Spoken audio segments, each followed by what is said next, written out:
Hi, Jonathan York, Bay Financial Partners, looking at investment markets. A slightly stronger read on the CPI data that sent the US market not so much in a tailspin, but certainly taking a little bit of froth off the market.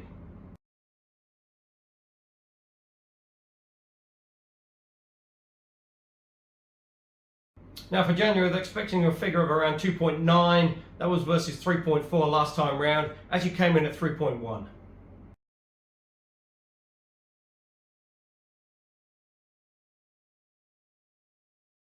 But when you actually look at the data, it was interesting to see a breakdown on the CPI. Rents accounted for quite a bit of the increase.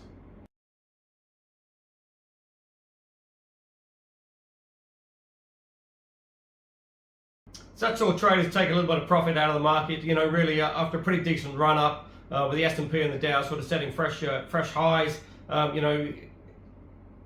Investors saw that as a good reason to take a little bit of profit out there.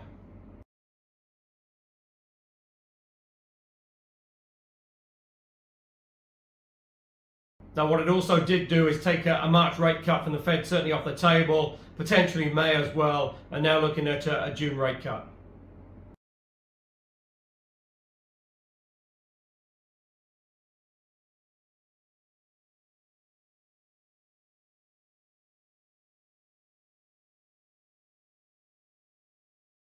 However, if we do see weaker data in the next sort of couple of months, it'll be interesting just to see what their probabilities are.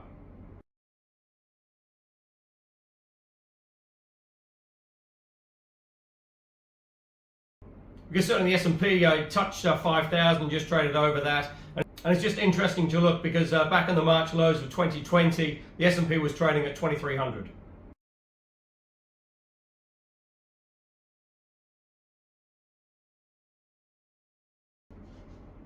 Now that stronger inflation data is obviously the interest rates nudge up. The 10 years 427, 2 years 460.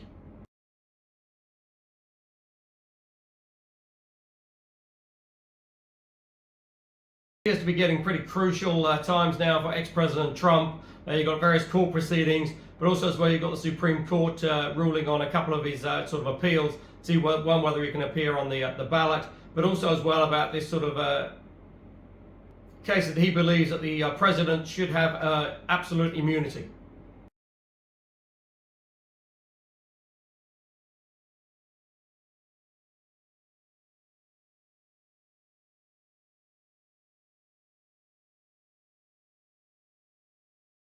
And what's been interesting on that is that some high-ranking Republican officials have come out and said, no, that's absolutely ludicrous. You can't have absolute immunity because potentially you can have election interference and have no consequences.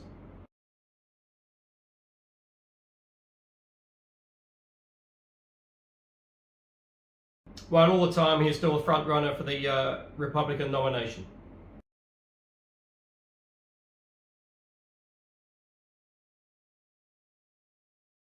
Now, oil certainly nudged up a little bit, currently around 77.70 and change. Still not breaking above that 80 level yet.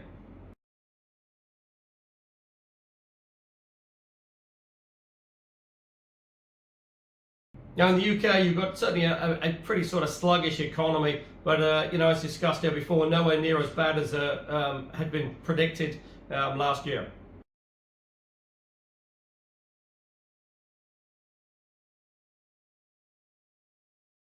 So with the Bank of England on hold and inflation clearly on a downward path, it's just going to be very interesting to see when the UK starts to talk about cutting interest rates.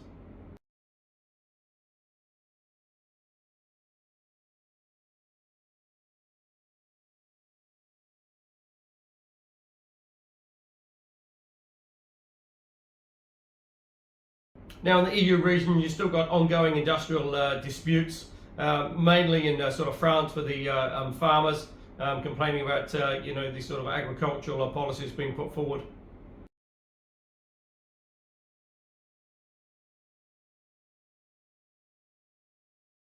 And all the time as well, you've still got the ongoing Russia-Ukraine war.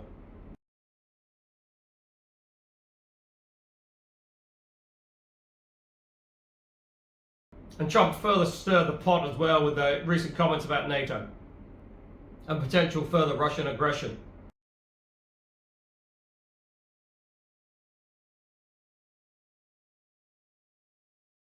Now in Australia, the RBA on hold. Interesting data coming through on consumer confidence. That was actually up a little bit in January, which showing some reasonable signs. It's still a relatively sort of sluggish number, but the fact it was up around sort of 6 points in the month of January, but it does show some encouraging signs. And certainly the Australian economy still seems to be pushing along at a pretty good rate.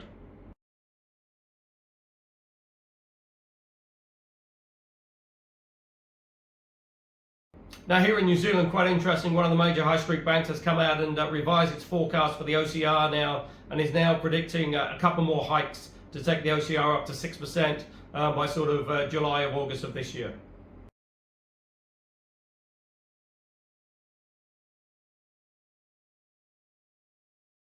Now that's sort of pretty interesting because most of the other major central banks are on hold, or if not, looking at cutting interest rates.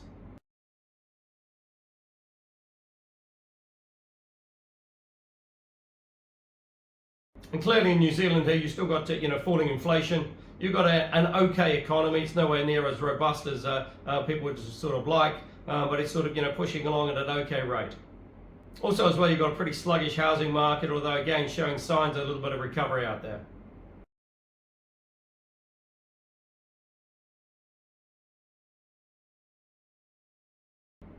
So it will just be very interesting to see what comes out from the Reserve Bank later this month, because inflation is certainly on a downward path.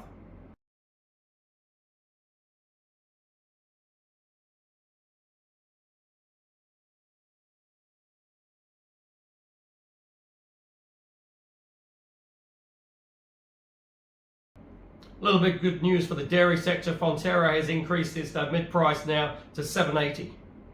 Now that's up 30 cents. It may not seem a lot, but it's a pretty major boost for the economy, and certainly a pretty major boost for that sector as well.